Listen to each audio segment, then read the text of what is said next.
நாட்களிலே ஆண்டவர் என்னுடைய இருதயத்திலே கர்த்தர் ஒரு நல்ல வார்த்தையை கர்த்தர் தந்தார். யோவான் எழுதின சுவிசேஷம் 5ஆம் அதிகாரத்தினுடைய 2வது வசனத்திலிருந்து ஒரு சில வசனங்களை வாசிக்க போகிறோம். யோவான் எழுதின தீர்க்கதரிசி யோவானின் புஸ்தகம் 5ஆம் அதிகாரம்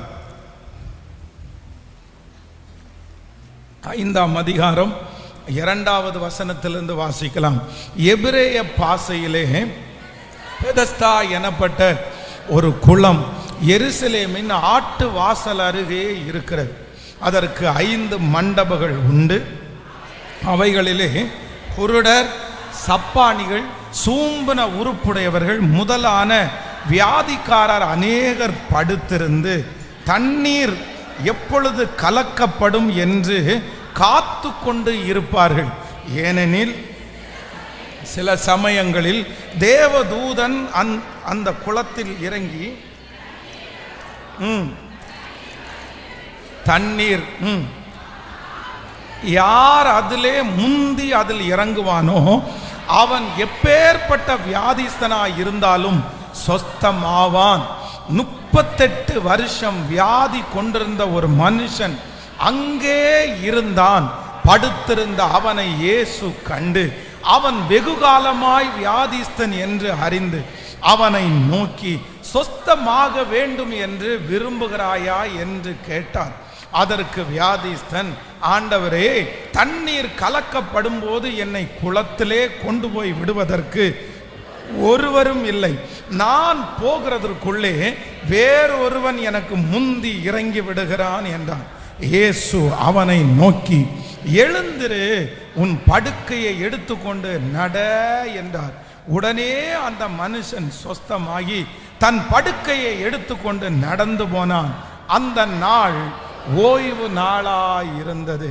கர்த்தருடைய பிள்ளைகளே, வேதத்திலே இந்த வேத பகுதி நமக்கு எல்லாருக்குமே தெரிந்த ஒரு வேத பகுதி. கடந்த 7 நாட்களாக இந்த முழங்கால் யுத்த ஜெபத்திலே அநேக ஆண்டவருடைய வார்த்தையை தியானிக்கும் போது எனக்கு இந்த யோவான் எழுதின இந்த புஸ்தகம் அநேக நேரங்களிலே என்னுடைய கண்களை அப்படியே திறந்துருச்சு. யோவான் என்கிற அவருடைய இந்த எழுத்து நட, அவர் யோவான் எழுதின சுவிசேஷத்தை ஆரம்பிக்கிற விதம், அவர் ஒரு கர்த்தர் இருந்த நாட்களில் நடந்த சம்பவத்தை நமக்கு அவர் எடுத்து காண்பிக்கிற விதம், இது எல்லாமே எனக்கு ரொம்ப ஆச்சரியமா இருந்துச்சு. அதிலே ஆண்டவர் இந்த இடத்துல ஒரு சம்பவத்தை எழுதி வைத்திருக்கிறார். வேதம் சொல்லுகிறது, 38 வருடமாய் வியாதியாய் இருக்கிற ஒரு மனுஷன். அன்றைக்கு தேவாலயம் இருந்தது. அந்த தேவாலயத்திலே 12 வாசல்கள் இருந்தது. அந்த வாசலிலே ஒரு முக்கியமான வாசல் தான் ஆட்டு வாசல் என்கிற வாசல். இந்த ஆட்டு வாசல் என்கிற பேரை எதுக்கு வச்சாங்க அப்படின்னு சொன்னா, பலி செலுத்துவதற்காக ஆடுகளை வெளியிலிருந்து கொண்டு வர முடியாதவங்க நிறைய பேர் அங்க இருந்தே ஆடுகளை விலைக்கு வாங்கி அவர்கள் கொண்டு போய் அந்த ஆடுகளை பலி செலுத்துவார்கள். அப்போ அந்த இடத்துல நிறைய ஆடுகள் உண்டாகும். அப்போ அந்த ஆட்டு வாசலுடைய பக்கத்திலே வேதம் சொல்லுகிறது, உள்ளுக்குள்ளே ஒரு குளம் இருக்கிறது. அந்த குளத்துல 5 மண்டபங்கள். அந்த குளத்தை சுற்றி வேதம் குருடர்கள், சப்பானிகள், சூம்பன உடப்புடையவர்கள் முதலான வியாதிக்காரர் அநேகர் படுத்திருக்கிறார்கள். என்ன நடக்கும் அப்படின்னு சொன்னா, அந்த தேவாலயத்தில் லட்சக்கணக்கான ஜனங்கள் வந்து கொண்டிருப்பார்கள். ஆனா இந்த குளத்தின் அருகில பார்த்தீங்கன்னா நிறைய வியாதிஸ்தர்கள் இருப்பார்கள். அந்த குளத்தை எப்பவாவது ஒரு விசை அங்கே ஒரு தூதன் கலக்குவான். அந்த டைம் பார்த்து யார் ஒருத்தர் முந்தி அந்த தண்ணீர்ல இறங்குறார்களோ அவங்க எப்படிப்பட்ட வியாதியா இருந்தாலும் அவ்வளவுதான், இந்த வியாதி தான் சரியாகும் அப்படின்னு இல்லை, எப்பேற்பட்ட வியாதியா இருந்தாலும் அவர்கள் சரியாவாங்க. அந்த சம்பவத்தை இங்கே எழுதும் போது வேதம் சொல்கிறது, அந்த குளத்திலே 38 வருடமாய் வியாதியா இருக்கிற ஒரு மனுஷனை ஆண்டவர் சந்திக்கிறதை இந்த வேதத்தில் எழுதப்படுகிறது. அப்போ ஆண்டவர் அந்த 38 வருஷமான வியாதியா இருக்கிற மனுஷனை பார்க்கிறாரு. பார்த்த உடனே என்ன கேட்கிறார் அப்படின்னு சொன்னா, நீ சொஸ்தமாக வேண்டும் என்று விரும்புகிறாயா? அப்போ ஆண்டவர் நம்மை பார்த்து இந்த மாதிரி ஒரு வார்த்தையை நம்ம கேட்போமானா நம்ம உடனே என்ன சொல்லுவோம் அப்படின்னு சொன்னா, அடுத்த வார்த்தை ஆமா ஆமா, அதுக்கு தானே நான் இந்த இடத்துல இருக்கிறேன், அதுக்கு தானே நான் காத்திருக்கிறேன், நான் சொஸ்தமாக வேண்டும் என்று உடனே நம்ம சொல்லிடுவோம். ஆனா வேதம் சொல்லுது, இந்த சொஸ்தமாக வேண்டும் என்று விரும்புகிறாயா அப்படின்னு அந்த வியாதிஸ்தனை பார்த்து கேட்ட உடனே அந்த வியாதிஸ்தன் என்ன பண்றான்னா ஒரு பெரிய ஸ்டோரியே அந்த இடத்துல சொல்லுகிறார்.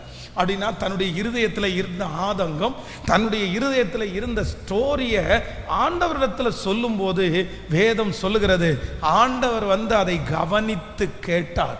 இன்றைக்கு இந்த சத்தத்தை கேட்கிற ஆண்டவருடைய பிள்ளைகளே, நம்ம நிறைய பேருடைய வாழ்க்கையிலே பலவிதமான ஸ்டோரி இருக்கலாம். நீங்கள் கடந்து வந்த பாதை, உங்களுடைய வாழ்க்கையில இருக்கிற நெருக்கம், நீங்க இந்த இடத்திற்கு வருவதற்கு நீங்க என்னென்ன பாடுபட்டீங்க. ஆனா இந்த ஸ்டோரியை யாராவது ஒருத்தரிடத்துல சொன்னா அதை கேட்கக்கூடிய அளவிற்கு யாருமே செவிசாய்க்காதவர்களா இருக்கலாம். உன் கஷ்டத்தை நான் தெரிஞ்சு என்னப்பா பண்ண போறேன், உன் வியாதியை தெரிஞ்சு நான் என்னப்பா பண்ண போறேன், நான் என்ன கேட்கிறேனோ அதுக்கு மட்டும் நீ பதில் சொன்னா போதும். உன்னுடைய கஷ்டத்தை குறித்து நான் எனக்கு கவலை இல்லை, நீ என்ன பாடுபடுறன்றது எனக்கு கவலை இல்லை, எனக்கு வந்து நான் சொன்னதை நீ செய். அப்படி ஒருவேளை உங்களுடைய ஸ்டோரிய, உங்களுடைய கஷ்டத்தை யாருமே கேட்க கூட அளவிற்கு யாருமே இல்லாவிட்டாலும் நான் நம்புகிறேன், கர்த்தர் அந்த ஸ்டோரியை கவனித்து கர்த்தர் கேட்டார். அவனுடைய அங்கலாய்ப்பை கர்த்தர் கேட்டார். மேனேஜர் கேட்காவிட்டாலும் கர்த்தர் கேட்டார், ஓனர் கேட்காவிட்டாலும் கர்த்தர் கேட்டார். அவர் கேட்டது மட்டுமல்ல, அவனுடைய ஸ்டோரியை இன்றைக்கு வரைக்கும் நம்ம தியானிக்கிற அளவிற்கு கர்த்தர் அந்த ஸ்டோரியை சாட்சியாய் மாற்றினார்.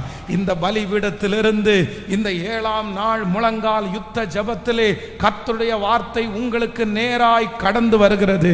இன்றைக்கு உங்களுடைய ஸ்டோரியை, நீங்க கடந்து வந்த அந்த பாதையை கேட்கிறதற்கு கூட யாருமே இல்லாமல் இருக்கலாம். ஆனால் ஆண்டவர் வாக்கு கொடுக்கிறார், ஒரு நாள் நீ கடந்து போகிற இந்த பாதை, நீங்கள் கடந்து போகிற இந்த சஞ்சலம் அநேகருக்கு எடுத்துக்காட்டாய் மாறும், அநேகருக்கு இம்ப்ரெஸ்ஸா மாறும், அநேகருக்கு சாட்சியாய் மாறும். கர்த்தர் வாக்கு கொடுக்கிறார், உன்னுடைய சாட்சியை நான் அநேக இடத்திற்கு கொண்டு போவேன். உன்னுடைய சாட்சி அநேக கேட்பார்கள். ஆயிரங்களுக்கு முன்பாக உன்னுடைய சாட்சி நம்புறவங்க கரங்களை தட்டி ஹல்லேலூயா. கர்த்தர் வாக்கு கொடுக்கிறார், நீங்கள் புலம்புகிற இந்த காரியம் சாட்சியாய் மாறும், சாட்சியாய் மாறும். நம்முடைய புலம்பல்களை கேட்கிற ஒருவர் இருக்கிறார். எத்தனை பேரை ஆமோதிக்கிறீங்க? நம்முடைய புலம்பல்களை யாரிடத்திலையும் புலம்ப வேண்டாம், யாரிடத்திலையும் சொல்ல வேண்டாம். அவனுடைய ஸ்டோரியை கேட்கறதுக்குன்னு ஒருத்தர் இருக்கிறார்.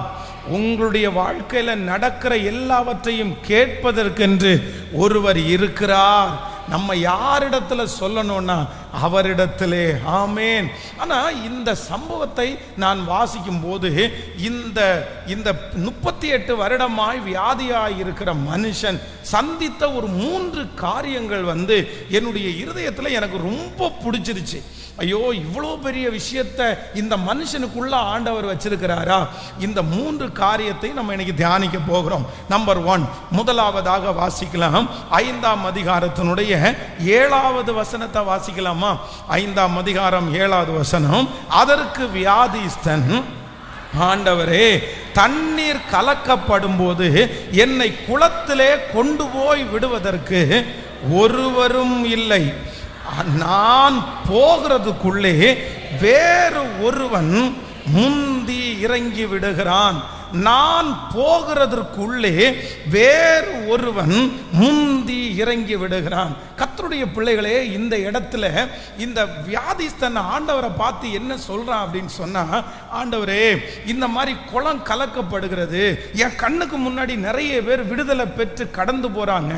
ஆனா நான் என்ன பண்றேன் அப்படின்னு சொன்னா, நான் முடமா இருக்கிறேன், எனக்கு நடக்க முடியல, எனக்கு கொண்டு போய் விடுவதற்கு யாரும் இல்லை, என்னை சுற்றி இருக்கிற நிறைய பேர் சொல்றாங்க, நீ என்ன விடுதலையாக போற, நீ எதற்கு முயற்சி எடுக்க போற, உன்னுடைய முயற்சி நடந்துருமா, நீ நல்லா வந்துருவியா, நீ ஆசீர்வாதமா இருக்க முடியுமா அப்படின்னு நிறைய பேர் என்னை பார்த்து சொன்னாலும் 38 வருடமாய் அந்த மனுஷன் எதை விடல அப்படின்னு சொன்னா, தான் முயற்சித்து அத்தனை நாட்களும் தோற்று போனாலும் நான் நம்புகிறேன் தனக்கு விடுதலை கிடைக்கும் என்கிறதிலே அந்த மனிதன் நம்பிக்கையாயிருந்தான்.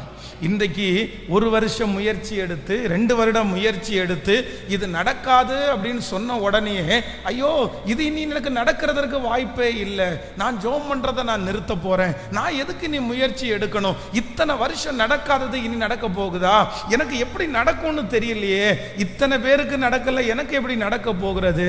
ஆனா ஆண்டவருடைய பிள்ளையே, இந்த வியாதிஸ்தனுக்குள்ள ஒரு எண்ணம் இருந்துச்சு. இந்த வியாதிஸ்தன் ஒன்று சொல்றாரு, இல்லை 38 வருடம் ஆனாலும் என்னுடைய முயற்சியை நான் ஒரு நாளும் விடுவதே இல்லை. இந்த சத்தத்தை கேட்கிற நீங்கள் ஒருவேளை பலர் உங்களை பார்த்து சொல்லலாம், உன்னுடைய முயற்சியை கைவிடு, நீ முயற்சி எடுக்க வேண்டிய அவசியம் இல்லை, இது நடக்கக்கூடிய வாய்ப்பே இல்லை, நீ முயற்சி எடுக்காத, நீ ஜெபம் பண்றதை நிறுத்திரு, இனி முயற்சி எடுக்கிறதுனால எந்த பலனும் உனக்கு இல்லை. ஆனால் கர்த்தர் மட்டும் இன்றைக்கு வாக்கு கொடுக்கிறார், இல்லை, நமக்கு முடிவை நிர்ணயம் பண்ணுகிற கர்த்தர். நிச்சயமாகவே முடிவு உண்டு, உன் நம்பிக்கை வீண் போகாது என்று சொன்ன தேவன், நம்முடைய முயற்சிகளை கனம் பண்ணுகிற தேவன், நம்முடைய முயற்சிகளை தள்ளாத தேவன். இன்றைக்கு இந்த சத்தத்தை கேட்டுக்கொண்டு இருக்கும் போதே கர்த்தர் வாக்கு கொடுக்கிறார், நீங்கள் நெடுநாளாய் காத்திருக்கிற அந்த காரியத்தை கர்த்தர் வாய்க்க பண்ணுவார். எத்தனை ஆண்டுகள் காத்திருந்தாலும் அந்த காரியம், இது கர்த்தருடைய வார்த்தை, இது தீர்க்க தரிசனமான வார்த்தை, நிச்சயமாகவே உங்களுக்கு நடக்கும் என்று தேவன் வாக்கு கொடுக்கிறார். ஹல்லேலூயா! கைகளை உயர்த்தி ஒரு ஹல்லேலூயா!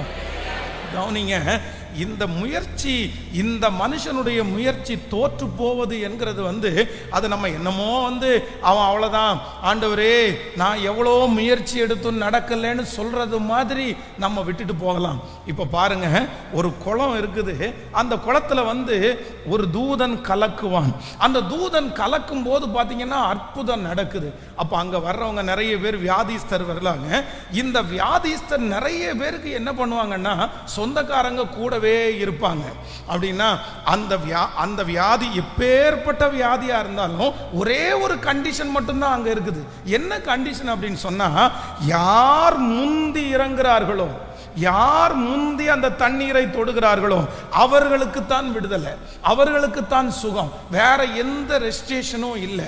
அப்படின்னா அங்க இருக்கிற யாருக்காவது ஒரு பணம் கொடுத்து, இந்த மாதிரி எனக்கு கொஞ்சம் முன்னாடி சீட்டு போடுங்க, எனக்கு டோக்கனை கொஞ்சம் முன்னாடி எடுத்து வைங்க. நம்ம பாருங்க, ஹாஸ்பிட்டலுக்கு இல்லை அப்படின்னு சொன்ன அந்த கிளினிக்கு போகும்போது நமக்கு தெரிஞ்சவங்க யாராவது இருந்தா ஃபர்ஸ்டே ஃபோன் பண்ணி சொல்லுவாங்க, எப்பா எனக்கு ஒரு டோக்கனை எடுத்து வையப்பா, எனக்கு ஒரு 5ஆம் நம்பர் டோக்கனை எடுத்து வைக்கிறியா, நான் டைரக்டா பார்த்துடுறேன். ஆனா அந்த மாதிரி டோக்கனை எடுத்து வைக்கிற சிஸ்டம் எல்லாம் இங்க இல்லை. இங்க ஒரே சிஸ்டம் என்ன அப்படின்னு சொன்னா, முந்தி இறங்குகிறவர்கள். அப்போ அங்க இருக்கிற நிறைய வியாதிஸ்தருக்கு நிறைய பேர் பணக்காரங்களா இருப்பாங்க, நிறைய பேர் கோடீஸ்வரங்களா இருப்பாங்க. இல்லப்பா நீங்க என்னால அந்த இடத்துல வர முடியாது, ஒரு 10 பவுன்சஸ் என் அக்காவை கூட்டிட்டு போங்க, என் தங்கச்சியை கூட்டு போங்க, மொத்த பேரையும் தள்ளி விட்டுட்டு நீங்க முதல்ல அவனை தூக்கி அந்த குளத்துக்குள்ள போடுங்க. இவனுக்கு இருக்கிற சவால் கொஞ்சம் கூட மனசுக்குள்ள தான் விடுதலை ஆவேன் என்கிற நம்பிக்கை அவனுக்கு இருக்கவே முடியாது. ஏன் அப்படின்னா, மிகப்பெரிய கூட்டம், திரளான ஜனங்கள், அந்த இடத்துல வியாதிஸ்தர் குறையாம இருக்கிறாங்க. அவ்வளவுதான். இன்னைக்கு ஒரு அற்புதத்தை, அந்த குளம் கலக்கப்படும் போது எல்லாருக்கும் விடுதலை இல்லை. குளத்துல இறங்குகிற 300 பேர் இருக்காங்கன்னா 300 பேரும் கால் வச்சுட்டாங்க, 300 பேருக்கும் சுகம் கிடைக்காது. 300 பேர்ல ஒருத்தர் மட்டும்தான் சுகம் கிடைக்கும். 299 பேர் அடுத்து கலக்குவதற்காய் காத்திருப்பார்கள். அப்ப இவனுடைய மனசுல என்ன தோணலாம் அப்படின்னு சொன்னா, எத்தனை மாசம் ஆகுது, எத்தனை நாள் ஆகுது, இவ்வளவு பேரை முடிச்சுட்டு இத்தனை பேருக்கு சுகம் கிடைச்சிட்டு கடைசியில எனக்கு கிடைக்குமா? என்னைக்கு வியாதிஸ்தர் குறைவாங்க? அதான் ஒருவேளை அந்த பெதஸ்தா குளத்தருகே ஒரு லிஸ்ட் போட்டு இன்னைக்கு எத்தனை பேர் ட்ரீட்மெண்ட்டுக்கு வந்திருக்கிறாங்கன்னு ஒரு 300 பேர் போட்டு வச்சிருக்காங்கன்னு வைங்களேன். இன்னைக்கு 300 பேர் வந்திருக்காங்க, அதுல 250 299 பேர் பேலன்ஸ் இருக்காங்கன்ற ஒரு லிஸ்ட் இருந்தா, அடுத்த டைம் தூதன் குளத்தை கலக்கிட்டு திருப்பி அந்த லிஸ்ட்டை பார்த்தா இன்னும் 300 பேர் ஏறி இருப்பாங்க, இல்லை இன்னும் 600 பேர் ஆச்சு, இன்னும் 1000 பேர் ஆச்சு. இவனுடைய கண்களுக்கு முன்பாக இவனுடைய வியாதி சரியாகும் என்கிற ஒரு நம்பிக்கை கூட இல்லை. அங்கே இருக்கிற அத்தனை பேரும் அவனை பார்த்து சொல்லி இருப்பாங்க, நீ எத்தனை வருஷம் வேணாலும் இருக்கலாம்ப்பா, இத்தனை ஜனங்களுக்கு விடுதலை ஆக்குனதுக்கு பிறகு உனக்கு எப்படி நடக்காது. அவனுடைய மனதும் அப்படிதான் சொல்லும். ஆனால் வேதம் சொல்லுகிறது, அத்தனை நாட்கள் ஆனாலும் தான் முயற்சி எடுக்கிறதை ஒரு நாளும் அந்த மனிதன் விடவே இல்லை. பாருங்க, இந்த இடத்துல சில இடங்களில் இந்த பிச்சை எடுக்கிறவங்கள நம்ம பார்ப்போம். அவங்க போய் அநேக இடத்துல அவங்க நின்றுட்டே இருக்கும்போது சில இடங்களில் பார்த்தீங்க அப்படின்னு சொன்னால் அவங்களுக்கு எந்த வசூலும் ஆகாது, யாருமே போட மாட்டாங்கன்னு தெரிஞ்சிச்சுன்னா அந்த இடத்த விட்டு உடனே என்ன பண்ணிடுவாங்கன்னா அவங்க அடுத்த இடத்துக்கு போயிடுவாங்க. அப்படி அந்த இடத்துல இருக்க மாட்டாங்க. ஐயோ, இந்த இடத்துல இருந்தால் நமக்கு ஒன்றும் கிடைக்காது, இந்த இடத்துல இருக்கிற மனுஷங்க யாருமே நமக்கு எதுவும் செய்ய மாட்டேங்கிறாங்க, நம்ம இடத்த மாற்றிடுவோன்னு சொல்லி நிறைய பேர் இடத்த மாற்றிடுவாங்க. இந்த 38 வருடமாய் வியாதியாக இருக்கிற மனுஷன், நம்ம இடத்த மாற்றிடலாம், நம்ம இந்த இடத்துல இருந்து போயிடலாம், இந்த இடத்த நம்புறது நமக்கு வேஸ்ட்டு, இந்த இடத்த நம்பி எத்தனை நாள் நம்ம உட்காருவோம், நமக்கு ஒன்றும் விடுதலை கிடைக்காது. நான் நம்புகிறேன், அவ்வளவு எதிர்மறையான காரியம் இருந்தாலும் இந்த 38 வருடமாய் வியாதியாய் இருக்கிற மனுஷன் தன்னுடைய முயற்சியை ஒரு நாளும் கைவிடவே இல்லை. ஒரு நாள் எனக்கு அற்புதம் நடக்கும், ஒரு நாள் என் தலை நிமிரப்படும், ஒரு நாள் என் படுக்கையை எடுத்துக்கொண்டு நடப்பேன், ஒரு நாள் சாட்சியாய் வாழ்வேன், ஒரு நாள் எனக்கு விடுதலை கிடைக்கும். அந்த மனிதனுக்குள்ளே இருந்த அந்த நம்பிக்கை நான் பிரசங்கம் பண்ணி கொண்டிருக்கும் போதே இந்த 7ஆம் நாள் முழங்கால் யுத்த ஜெபத்தில் அந்த அற்புதம் நடக்கிறது. கர்த்தருடைய பிள்ளையே, ஆண்டவர் உங்களுக்காக தான் பேசுறார், ஆண்டவர் உங்களுக்காக தான் பேசுறார். இல்ல, உனக்கு ஒரு முடிவு உண்டு, நான் வைத்திருக்கிறேன். உன்னுடைய முயற்சியை ஒரு நாளும் கைவிட வேண்டாம், தொடர்ந்து ஓடு. நான் உனக்கு சொன்னதை செய்யும் அளவும் உன்னை கைவிடுவதே இல்லை. கைகளை உயர்த்தி ஒரு ஹல்லேலூயா, கைகளை உயர்த்தி ஆமென்.